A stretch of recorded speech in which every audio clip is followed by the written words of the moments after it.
Hello, what is up, guys? It's me, Rahul. Today we're going to talk about some of the cards that were revealed for Brilliant Stars last night.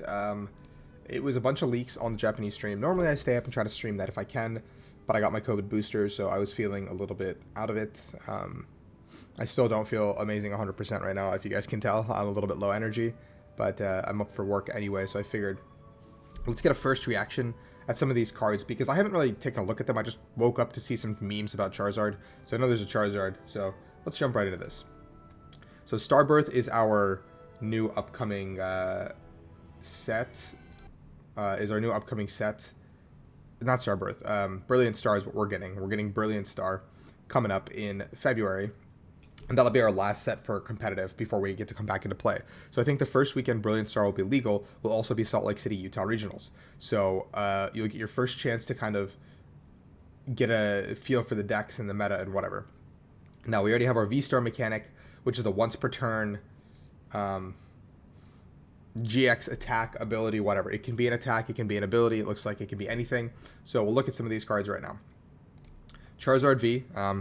It's weird that they're giving us a Charizard again, especially in a set 4, like DP block, I guess, like kind of set, but I guess whatever. Fire colors, bird at nothing 90. Before doing any damage, discarding Pokemon tools to touch your opponent's active Pokemon. I don't know if there's any tools that are relevant, but this could be a really cool attack. And then Heat Blast for 184. That's a lot of damage, or a lot of energy, sorry. I don't want to do that. That's hard. And we have Charizard VSTAR, RRC, 130, Exploding Fire. If this attack Pokemon has any damage counters on it, it does 100 more damage. 230 is actually really good for damage counters on this Pokemon for 3. You're basically just a slightly nerfed Zacian.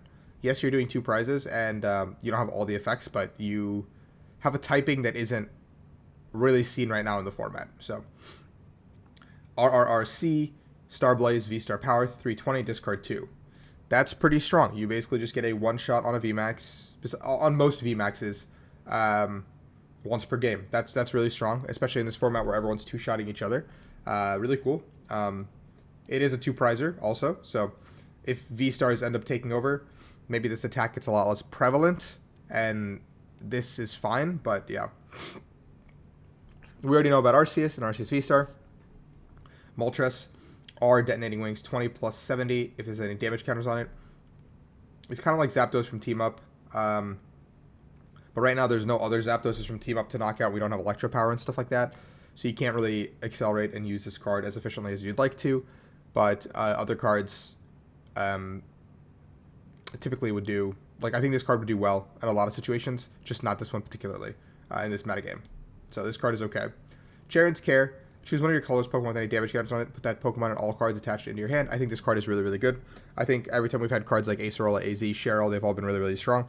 And so playing cards like Arceus V-Star, being able to put damage counters on it, using it for an attack. If it doesn't get one shot, you can put it back into your hand.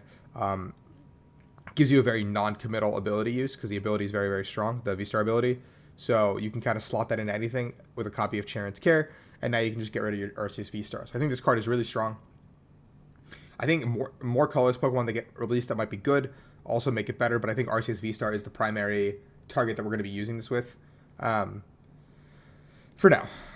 Kindler. You must discard 1 fire energy from your hand to play this card. Look at the top 7, choose 2, put them into your hand. I think this supporter is pretty good.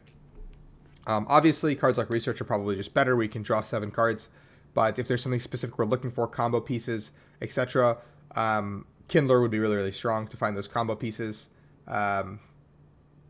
Yeah, I have nothing else to say about this. This probably won't see play, just because I think like Research and everything else is just better cards. But it's a cool concept. I like this idea of what they're trying to do with this supporter card.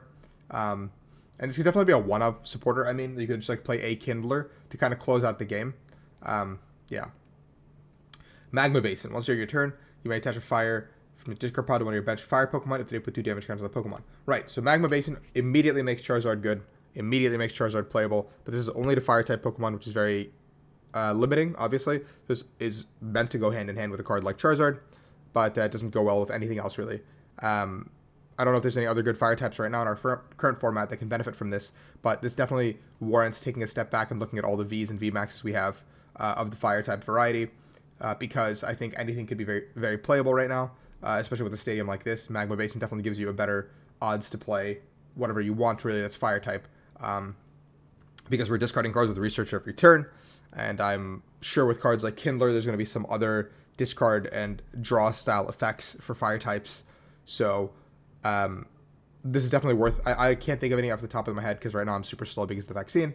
But I'm sure there's other fire types in our format that have been overlooked because of their 3 energy or 4 energy attack cost, and this stadium all of a sudden makes that possible to kind of work through it. So yeah, double turbo energy. Oh, cool.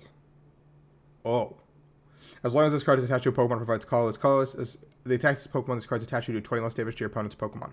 So basically, it's double colorless but nerfed by 20 damage. I don't think the 20 damage matters too much, to be honest. I mean, the card's broken. Double colorless being back in format probably gives life to a lot of things that were otherwise unplayable. So really cool aspect. I don't know what benefits off this immediately besides Arceus, but double colorless being back means you could probably play other decks, like Glaceon. VMAX probably gets better. I don't know. You can put in Blaziken and VMAX into other decks. No, Blaziken only accelerates to Rapid Strike Pokemon, so never mind, maybe not. I don't know. Cool idea. Let's see how it works out for everybody. And also, I wanted to talk about Leafeon and Glacion. Now, Leafeon, you can't see it well. You can see the box arts, but it shows that Leaf Guard is a Grass colorless 180 and takes 30 less damage next turn. And then Ivy Star says, during your next turn, you may switch, or during your turn, you may switch one of your opponent's bench Pokemon with their active. So I think it's just a gust effect, so it's like you just get a Lysander for free, which I think is a pretty insane ability, to be honest. And so I think Leafeon could be kind of splashed into anything to just basically give yourself a Guzma or a Lysander. Now, granted, it's a V-Star power, so if you really want that ability, playing just a 1/1 Umbreon might just be better. So this card is like very mediocre, but yeah.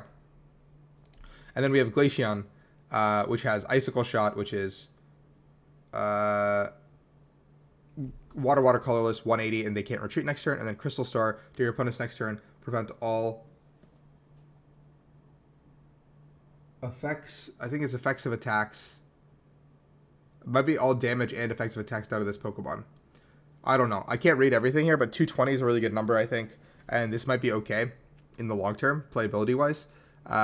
Granted, it's water colorless for both the attacks as opposed to water double colorless, which is typically what we see from Glaceons. So it's not like they are broken by any means. They're very okay. Both these are probably two of our more underwhelming V-Star Pokemon that we've seen in the special collection. And then these are the English versions of the cards, obviously. I think as time goes, we'll see more and more revealed. I think this set is set to be released on... I don't know, but look at this ETB. This ETB looks pretty sick. I'm a huge fan of this.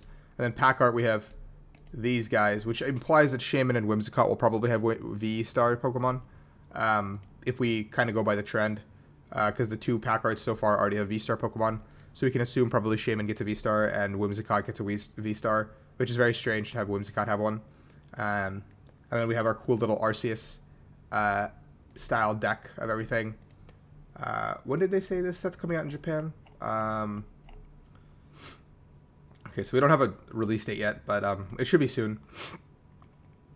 But yeah, that's my first initial stuff on this. I'm going to do a little bit of shorts later on to kind of talk about my first impressions on how these synergies will work out.